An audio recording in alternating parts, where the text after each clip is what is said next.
नमस्कार। Neuro ENT clinic के health bulletin में आपका स्वागत है।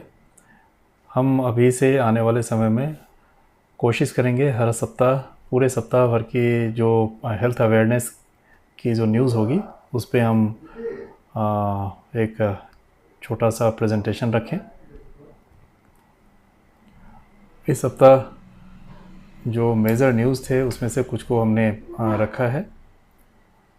वॉकिंग आपके स्पाइनल हेल्थ को कैसे अफेक्ट करती है, स्पाइंडोलोसिस में इसका क्या रोल है, एंटी एजिंग की वजह से जो अभी रिसेंटली एक डेथ सुनने को मिली थी उस पर चर्चा है, sleep cycle, epilepsy, space research, space में जो मेडिकल रिसर्च इस बार जो एग्जाम मिशन में मिस्टर शुभम शुक्ला लेकर गए हैं उसके बारे में चर्चा है, और कोविड वैक्सीन के बारे में गवर्नमेंट की तरफ से जो क्लैरिफिकेशन आई है।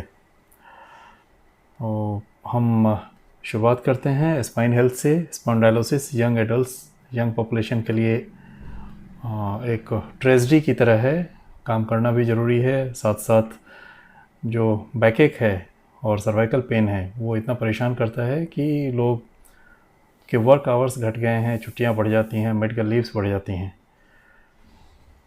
तो एक स्टडी में आया है कि अगर 100 मिनट की भी वॉक है किसी पर्सन की जो 20 से 40 के बीच में हैं, जो फिज़िकली एक्टिव हैं, तो उनके बैकएक का पेन ऑलमोस्ट 23% तक कम हो जाता है। उनमें पेन किलर्स की रिक्वायरमेंट बहुत कम हो जाती है। इसके रीज़न्स बड़े सारे हैं जो हार्डकोर मेडिकल साइंस और बायोफिजिक्स से रिलेटेड हैं, उस पर हम फिर कभी चर्चा करेंगे। बट ये एक इम्पोर्टेंट फाइंडिंग आई थी कि अगर आपके मसल्स, स्पेशली स्पाइनल मसल्स, उसको अगर ठीक रखना है, टोन में रखना है, शेप में रखना है और स्पॉन्डाइलोसिस से बचना है, तो 100 मिनट्स की वॉक आपके स्पाइनल पेन को कम करने में मदद करेगी। अगला एक जो न्यूज़ था, एक जो मेजर जो एक सेलिब्रिटी रही थी शेफाली जरीवाला, उनकी सडन डेथ हुई।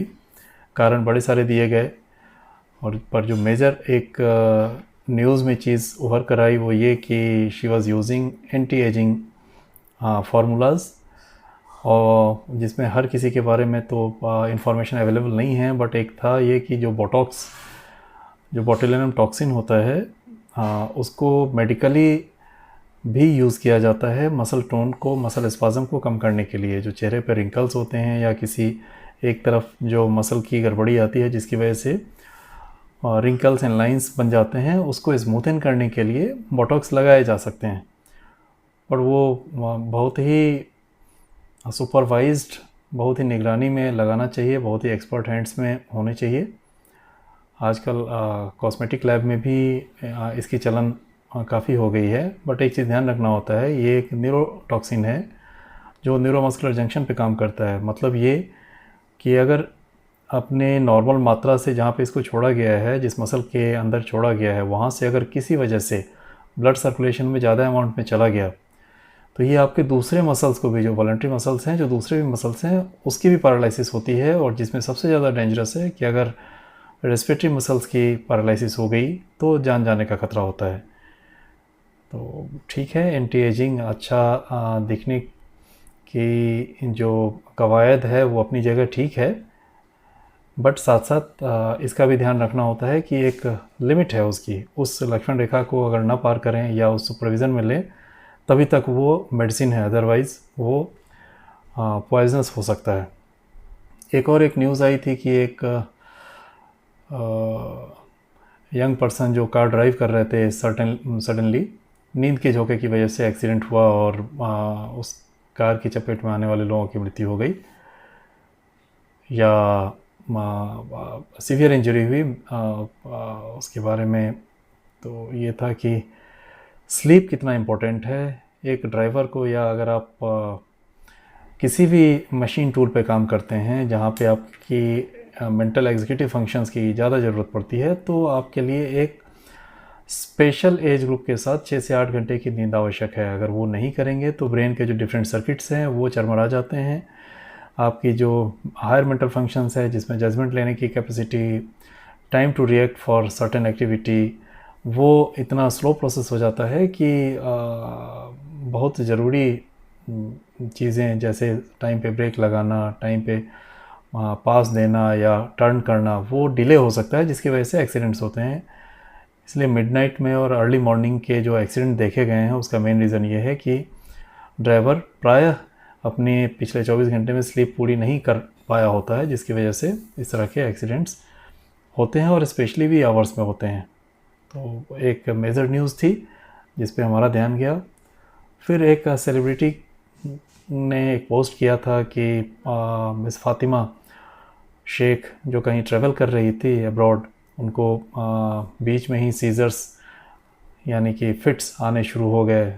She was non epileptic, but इस फिट के बाद एयरलाइन क्रूज़ ने जो भी प्रिकॉशंस लिए, जो भी चीज़ें ली, उससे वो तो बच गई।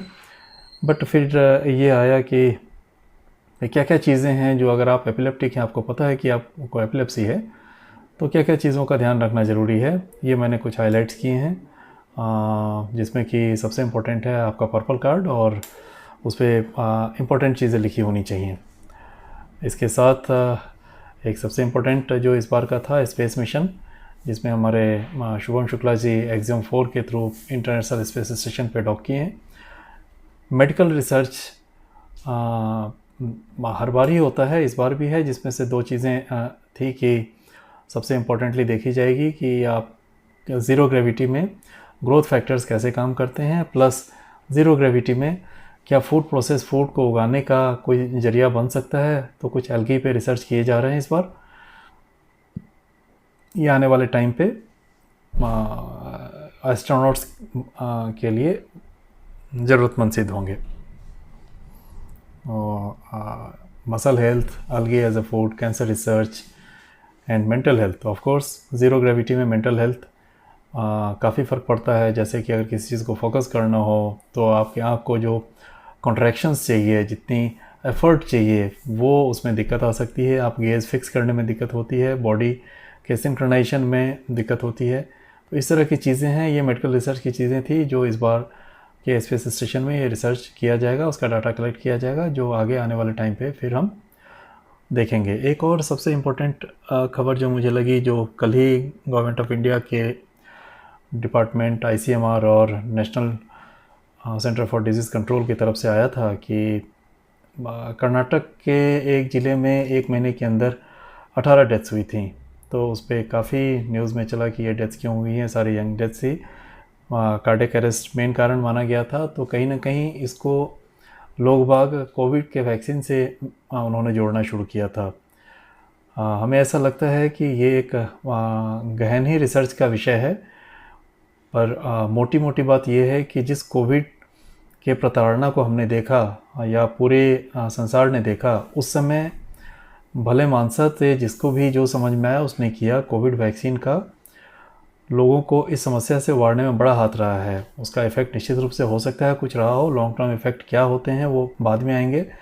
बट अभी के जो रुझान हैं, अभी के जो ICMR के डाटा आए हैं, उसके हिसाब से जो ये डेथ्स हुई हैं या इस तरह के जो डेथ्स रिपोर्ट हुई हैं इंडिया में, उसमें कोविड के वैक्सीन का लेना देना नहीं है, ऐसा इन रिपोर्टों में कहा गया है। तो हम इन खबरों पे बहुत तवज्जो ना दें।